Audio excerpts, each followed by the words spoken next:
Bom, pessoal, não se esqueçam de deixar o like, tá? Se inscrever no canal, acompanhar a gente em todas as mídias sociais, auditivas, enfim. O Sidney sabe falar melhor que eu, mas enfim, eu já falei, agora depois ele me corrige. Carla, eu lembro, esse termo aqui que você falou lá atrás, no começo, eu achei sensacional, que é o tal do esquenta-banco. O jovem também é um esquenta-banco? Porque assim, nós estamos falando do papel dele na regeneração. Tá? Eu perguntei para o Eduardo, para quem passar o bastão, ele falou, opa, para aí eu não estou tão seguro, já tentei uma vez, não deu muito certo. Então o jovem é um outro esquenta-banco? Eu penso assim, ele é um esquenta-banco quando ele não é estimulado. Porque o jovem, ele tem muita ânsia, né? Até essa ansiedade que hoje está na moda, né? Que ou a pessoa é ansiosa ou ela é depressiva, ela não está mais no meio termo, não existe mais isso. Então, a gente percebe que o jovem ele é muito ansioso, até por esse imediatismo que a Cláudia falou, geralmente é mais por ansiedade, né, do que por imediatismo. Por que eu falo isso? Porque, assim, ele é imediatista porque a gente faz tudo para eles, a gente gera facilidade para esses jovens. Então, eles têm mais facilidade do que a gente. Eu quero, já está na mão. A gente já tinha que correr atrás. Então, eles não, eles têm tudo na mão. Eu percebo lá nos jovens do Solidariedade, se os pais não levarem, eles não vão. Eu lembro que a gente ia a pé para os lugares, de um centro para o outro, de um lugar para o outro, a gente ia todo mundo andando. Ou de ônibus, né? Eu estava lembrando da musiquinha lá do João, que a gente cantava no ônibus, né? E assim, era um barato, né? A gente ia para tudo quanto era lugar, para a gente não tinha dificuldades. E os jovens de hoje, eles têm muita facilidade, eles são muito ansiosos, mas eles não conseguem trabalhar muito essa questão do agora. Então, eles estão ali, mas eles precisam de treinamento. O que eu vou fazer? Então, eles precisam, assim, muito... eu percebo que eles precisam muito de estímulos. Eles, né, porque eles já nasceram com uma outra cognição, eles já nasceram com uma capacidade de informação incrível, que dizer que se nós nascêssemos hoje, a gente não acompanharia essa evolução, porque o nosso cérebro é diferente do deles. Só que, ao mesmo tempo, não tem líderes como nós tínhamos. Eles não têm pessoas que eles possam se espelhar, que eles possam falar assim, eu quero ser desse jeito. A gente tinha na música, a gente tinha música boa, a gente tinha vários referenciais aí na música, na arte, no cinema, numa porção de coisas, nas novelas, que hoje em dia é uma porcaria. Então, você ficar um mês sem assistir, você já sabe tudo que aconteceu. Não tem mais aquela coisa de mistério, de você ter que esperar para o próximo dia para saber o que vai acontecer. Então, assim, eu acho que a gente está vivendo um mundo que eles estão perdidos, porque é um mundo que tem muita facilidade, mas tem pouca reflexão, pouco valor. Eles são carentes de valores. E até por essa questão de querer dar para eles aquilo que os pais não tiveram, de oferecer para eles tudo aquilo que nós não tivemos, a gente fica ausente, a gente se sente um pouco ausente, porque vai trabalhar para poder dar. Chega em casa cansado, você não tem como trabalhar a tua família ali.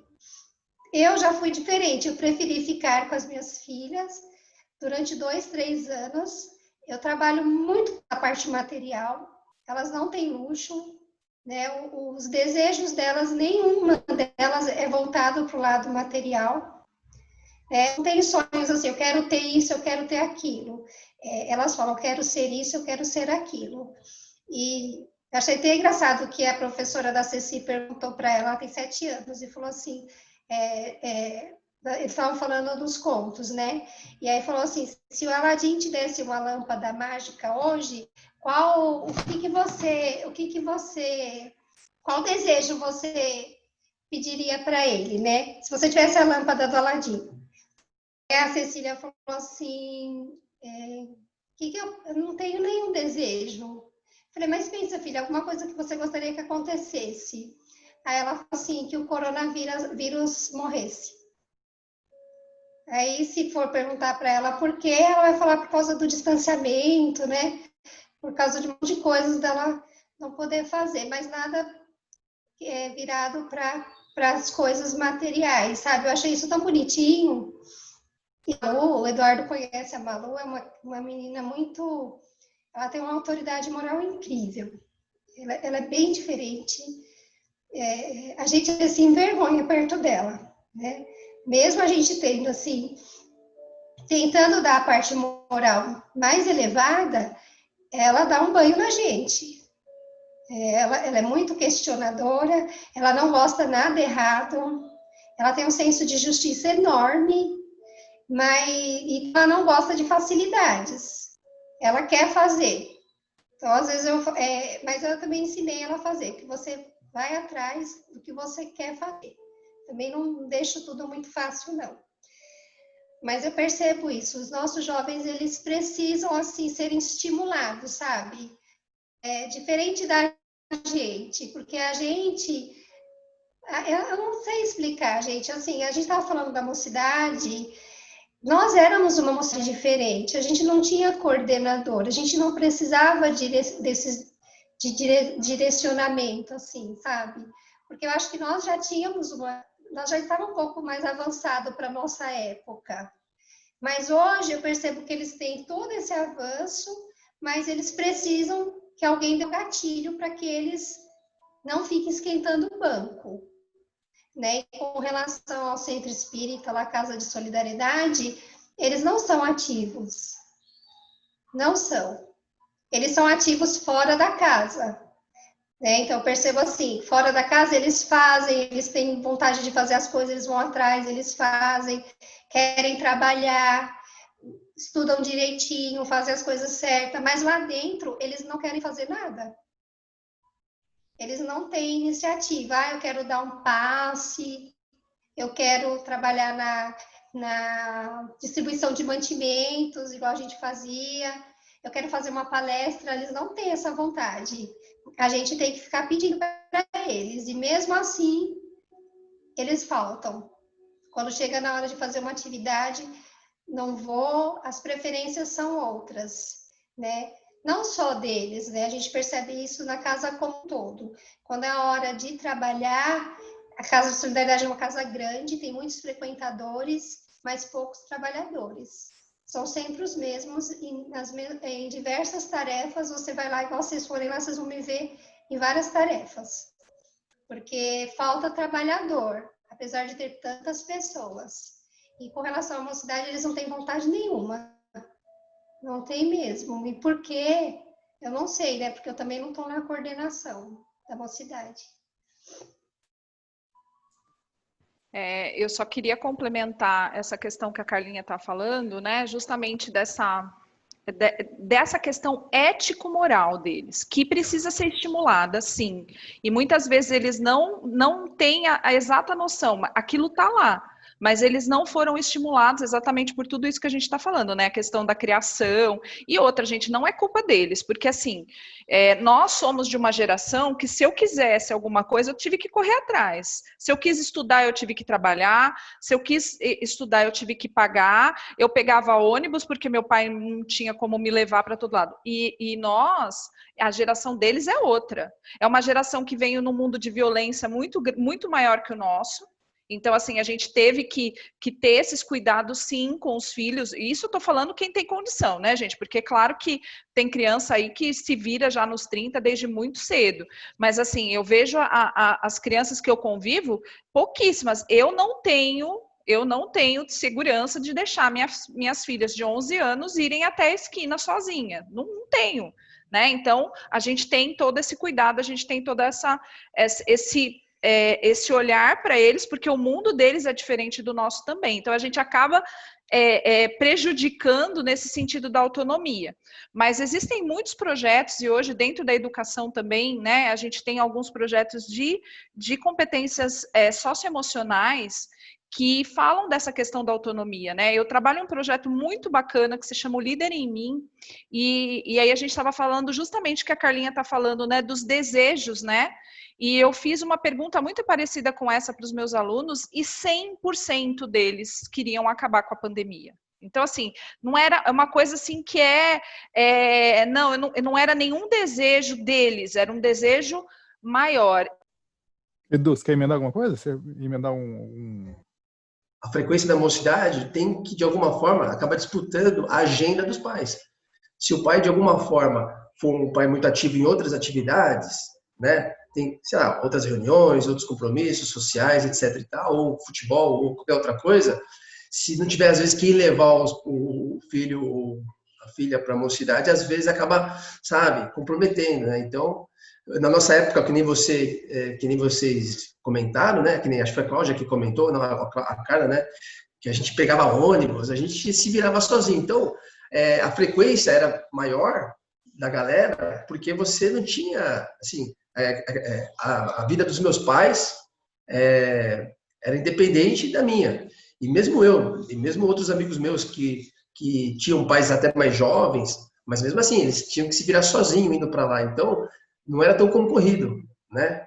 Então, é uma característica da modernidade, a insegurança, porém, eu acho que também se tem condições de driblar, desde que você catequize a importância desse compromisso junto ao grupo de outros amigos espíritas para os pais. Ou seja, você tem que vender o peixe, conscientizar, né, os pais e os jovens. Aqui, embora a gente vai falar só dos jovens, mas a gente muitas vezes tem que pregar essa importância, essa realidade, às vezes para os pais, né? É isso. Eu lembrei aqui, vocês falaram na palavra estímulo, eu lembrei aqui de uma lenda urbana, que é interessante, assim, eu vou contar rapidamente, depois eu vou fazer uma pergunta. Diz a lenda que num portão de entrada principal, lá onde passam os veículos de um importante instituto tecnológico, de pesquisa e etc. e tal, uma coisa acadêmica, era composto assim, vocês imaginem, tentem montar a figura aí. São 4 vias de acesso, 2 para entrar, 2 para sair, as externas de entrar e sair sendo dos veículos cadastrados e as internas, justamente que a guarita fica na ilha central, dos veículos não cadastrados. Diz a lenda que justamente nessa ilha, uma da ilha central, ali na via de acesso interna, entalou um caminhãozinho, uma caminhoneta, enfim, a parte do baú entalou na marquise. Entalou legal, e aí para frente, para trás, e viu, perceberam que ia comprometer a estrutura. Bom, estamos no instituto renomado e tudo mais, um centro de excelência, vamos trazer todos os engenheiros, os técnicos e tudo mais, e começaram a estudar o problema de como tirar o veículo que estava entalado ali sem comprometer o mínimo possível da marquise. E diz a lenda que quem justamente resolveu foi uma criança, um menino que por ali passava, ou seja, um jovem, tá? Que recebeu aquele estímulo e falou: tio, murcha os pneus. Então, de repente, aí nessa história eu pergunto, quem somos nós nessa lenda? Nós estamos mais para os meninos, nós estamos mais para os experts, ou vice-versa, Alexandre? O que você sente? Quem é quem nós no movimento espírita agora? Quem está para quem aí? Nós estamos mais pro pneu.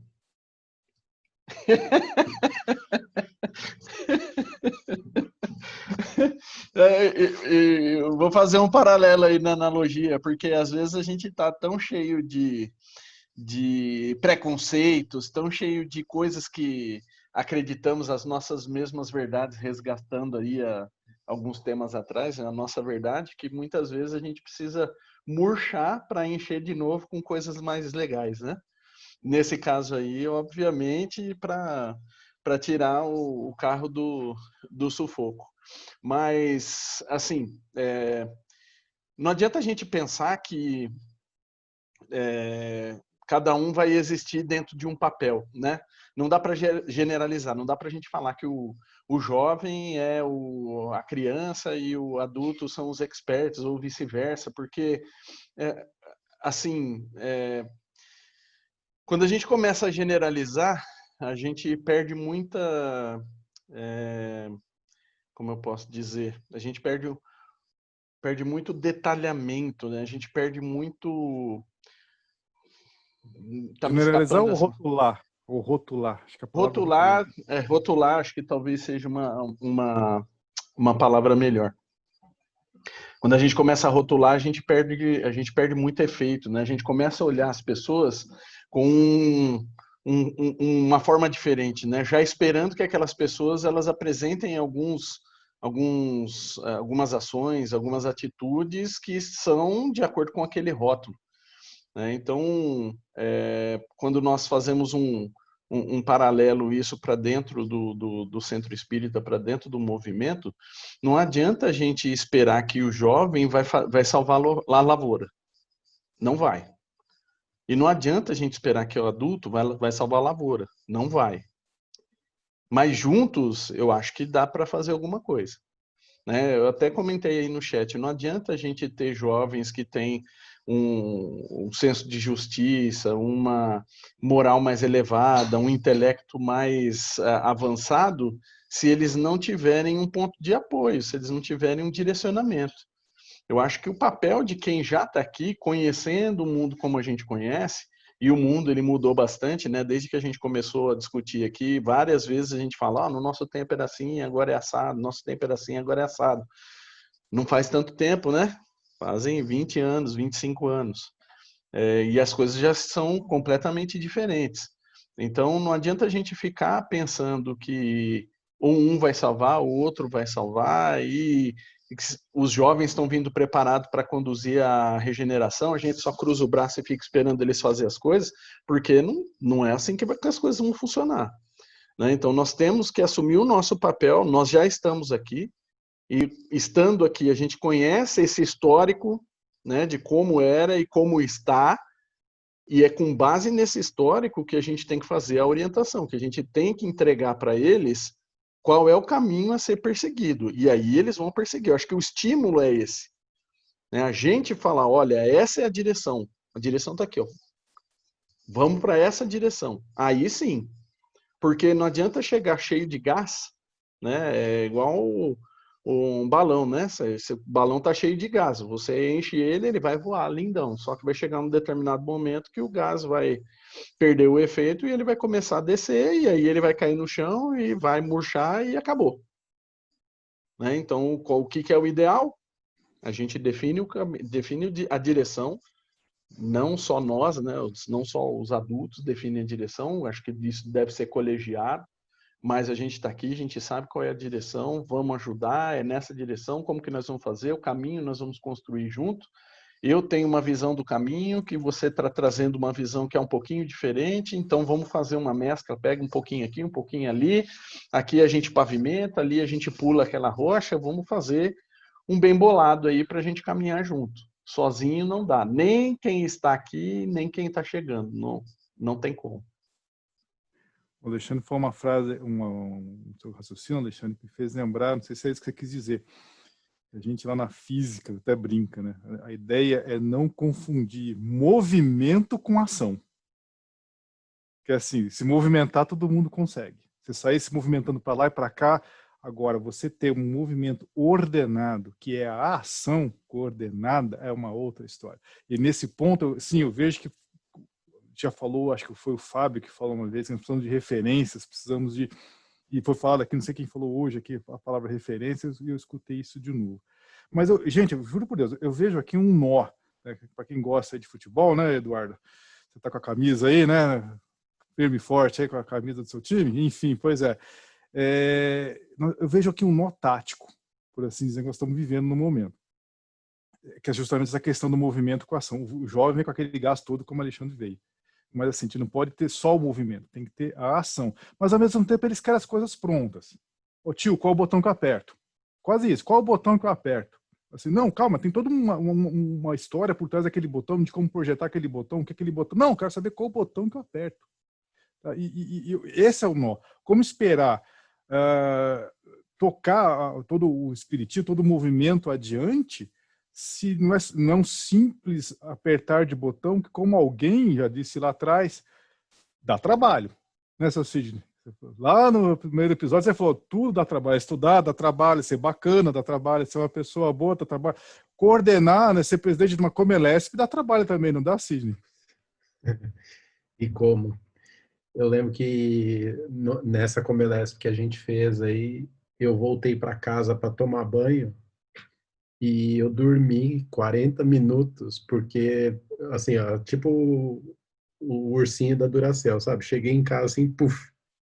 Aí alguém teve que ir lá me acordar e falou assim, ó, você não vai voltar?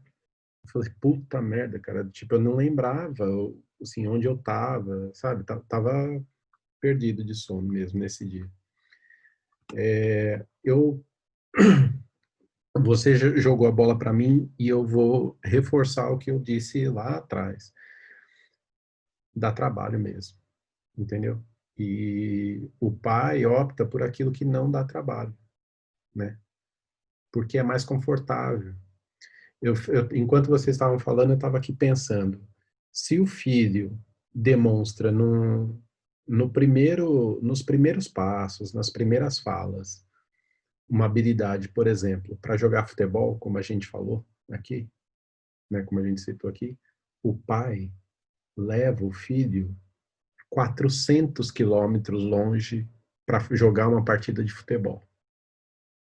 Se o filho desenvolve qualquer habilidade musical, ele pega o melhor professor da cidade, paga uma aula particular e fala assim, ó, você senta aqui, agora você vai aprender a tocar a guitarra que você quer. Mas não faz o mesmo esforço com a religião, entende? E eu entendo que dá trabalho por conta disso. Se eu quiser que meu filho frequente um ambiente religioso, seja ele qual for, eu tenho que levar. E eu ter que levar significa que eu tenho que abrir mão do meu final de semana, né?